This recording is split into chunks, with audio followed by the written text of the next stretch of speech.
Hello and welcome to the in-news series of Drishti IAS. My name is Pooja Dwivedi and today we are going to talk about how Russia is going to conduct voting in 4 regions of Ukraine to formally annex them.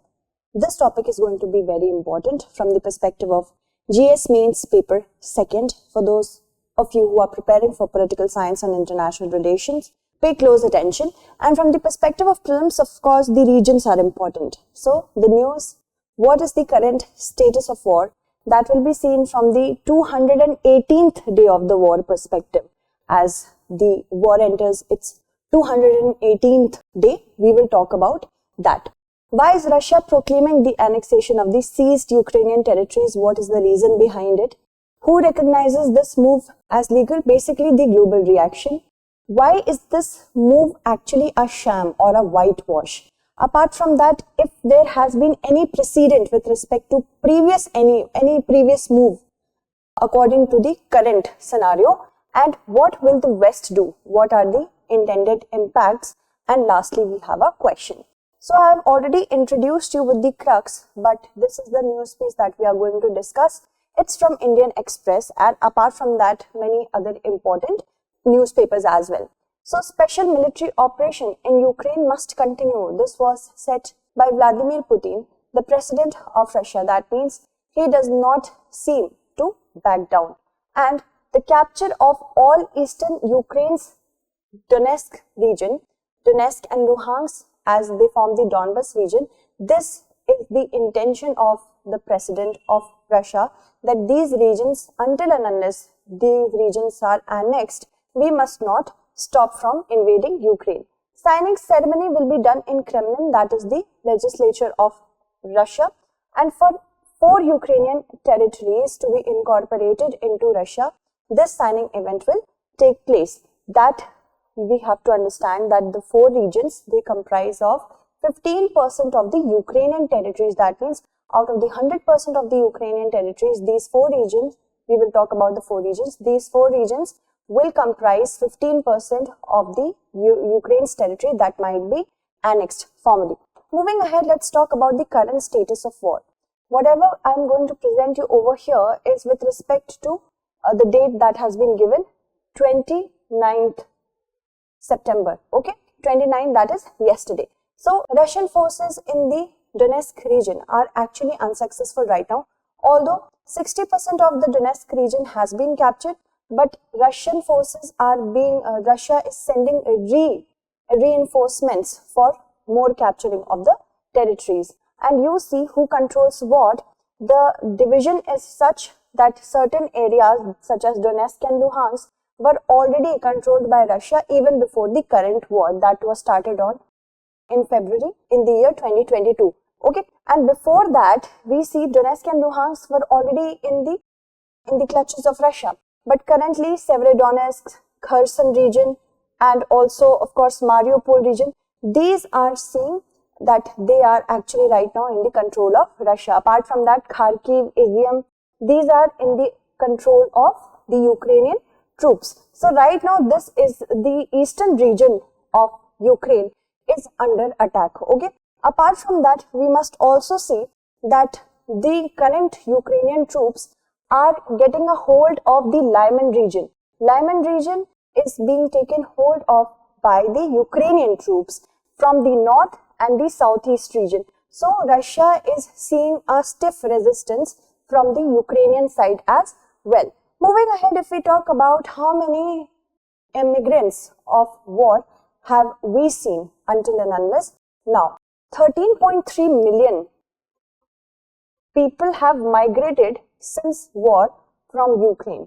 The largest destinations for the emigration is, of course, Belarus, Poland, Slovakia, Hungary, Romania, Moldova, and also Russia. So people are fleeing in this region because this region, the region of Ukraine, is under threat. Moving ahead, let's talk about other important things that we have to understand. Now, why is Russia proclaiming the annexation of Ukrainian territories? Certain things that we have to understand over here. What 4 regions are we talking about? First is Luhansk and Donetsk, which form the Donbas region. Okay, so Donbas comprises of Donetsk and Luhansk, which was already in control of Russian separatists. So that's not a problem. Apart from that, Kherson as well and Zaporizhia. Kherson here is in the control of Russian, Kherson, Mariupol, these regions as well as Zaporizhia. These regions are in the control of Russia. So 4 regions where Russians claim that there is going to be a voting process is the region of Luhansk and Donetsk, Kherson and Zaporizhia. Okay, so Russia claims that more than 98% of the voters are in favor of getting incorporated into Russia. In Kherson, 87% and Zaporizhia it's 93%. Okay, this is what Russians are claiming. And one thing that we have to understand over here, that Russia is seeing a high resistance from Ukraine by the aid of the West. So currently, what are the intentions of this particular move? Let's understand that.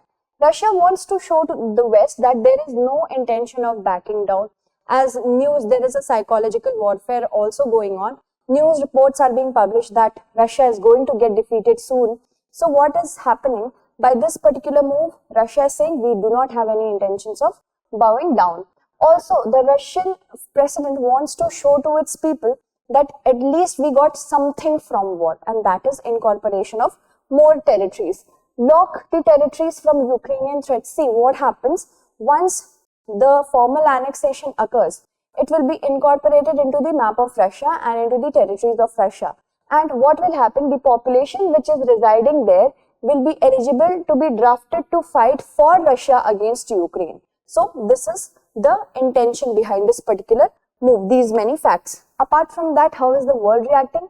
Even the closest allies of Russia such as China, India, Kazakhstan and Serbia are saying that they are not going to recognize these territories to be a legitimate part of Russia. This is what they are saying. United Nations, US and Ukrainian officials have called it a sham, just a whitewash, and the group of G7 countries are saying that this move is illegitimate. European Union has also said that they are going to put many sanctions on Russia in the near time to come. Moving ahead, now let's move to why is this process is being actually called a sham. Crimea, when it was annexed in the year 2014, it was said by Russian officials that there were sentiments for being incorporated into Russia. So it said that 96.7% people or the voters were in favor of getting incorporated into Russia. But a leaked report from Russia itself said that only around 30% actually voted in the whatever voting referendum or whatever they conducted. Okay, and voting basically currently in the current situation is expected to be conducted in the times of war.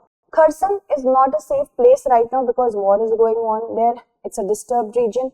A secure vote here becomes impossible. Yet officials say that 750,000 people have been registered as voter for Mykolaiv, and that is also a region which is actually infested with war.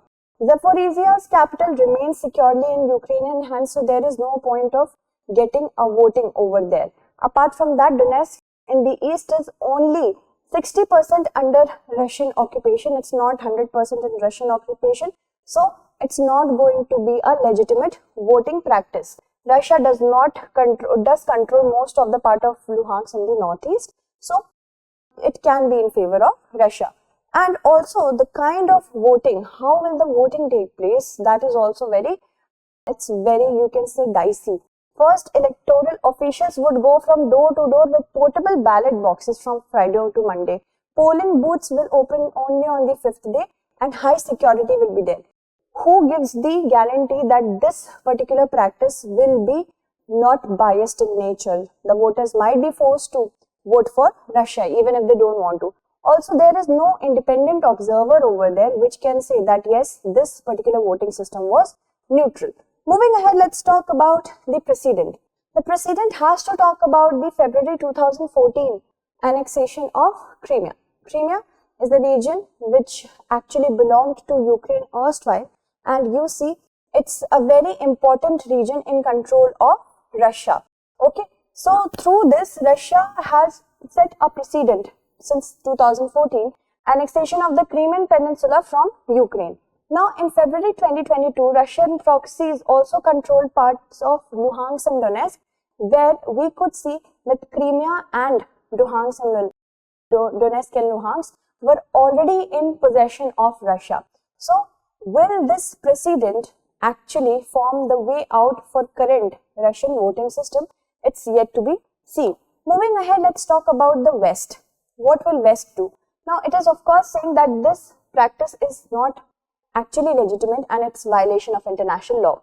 The West, of course, could increase its arms supplies to the Ukrainian region, Ukrainian troops, so that a stiff and more stiffer resistance can be posed against Russian troops. And what happens that European Union and the UN as well as UK and many other countries have talked about putting more economic sanctions to paralyze the economy of Russia so that it cannot finance its wars. Let's talk about the impacts if this move gets cleared. It will of course embolden certain powers like China, which might also follow in the same footsteps of Russia if they ever so invade Taiwan and incorporate it illegitimately into their territory. The nuclear threat looms large. If we are to believe the reports that Russia is soon to face defeat, so nuclear weapons could also be used against Ukraine by Russia. Economic sanctions inflicting more inflation into the world, as we see. Since the war, the OECD has revised the forecast of the growth of different economies for US, China, and it has seen a degradation. That means earlier it was doing good, the economies were doing good, but now they are not performing to their expected level because of the war. Apart from that, you can see the forecast of the inflation was also revised. And India is one of the countries, along with many European countries as well as US and South American countries, to face inflation risks in the coming future. Now moving ahead, let us talk about a question that could come in your prelims examination. From south to north, arrange the following regions which are in news due to Russia-Ukraine war. Mariupol, Kherson, Kharkiv, Severodonetsk. Okay. So thank you so much for watching. Stay updated and stay engaged with the current news.